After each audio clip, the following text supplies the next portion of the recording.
মেরুদণ্ড ভেঙে যাবে, এর জন্যই তারা এই কাজটা করেছিল। আশা করি শিক্ষার মানকে আবার উঠিয়ে এই জাতিকে নতুন ধারায় নতুন জায়গায় আমরা ইনশাল্লাহ নিয়ে যাওয়ার সক্ষম হব। 2026 সালে দাঁড়িয়ে আমরা একটি নতুন বাংলাদেশ দেখতে চাই। 2026 সালে দাঁড়িয়ে একটি নতুন বাংলাদেশের নতুন ধারায় ইনশাল্লাহ আমাদের বাংলাদেশ চলবে। আমরা এটা সকলে চাই বাংলাদেশটি একটি সুন্দর ওয়েতে চলবে এবং সবচাইতে সুন্দর ওয়েতে চলার জন্য সবচাইতে অগ্রণী ভূমিকা আমি জানি আমার এখানে সামনে যারা বসে আছেন ওনারা সবচাইতে অগ্রণী ভূমিকা রাখতে পারবেন। আপনারা আমাদের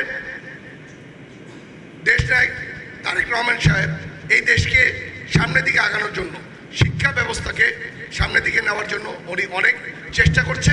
ওনার চেষ্টার মাধ্যমে বাংলাদেশের শিক্ষার নতুন একটি ধারা ইনশাল্লাহ আমরা দেখতে পারব। ওনার দ্বারা বাংলাদেশের আমি বলবো যেই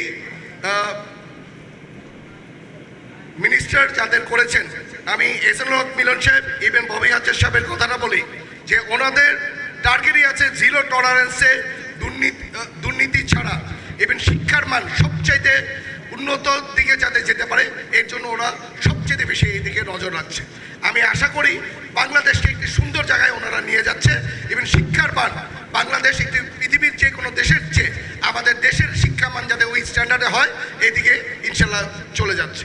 আমরা জানি বিগত অনেক বছর বাংলাদেশের শিক্ষার মান পৃথিবীর অন্যান্য দেশের শিক্ষার মানের অনেক দূর নেমে গেছে।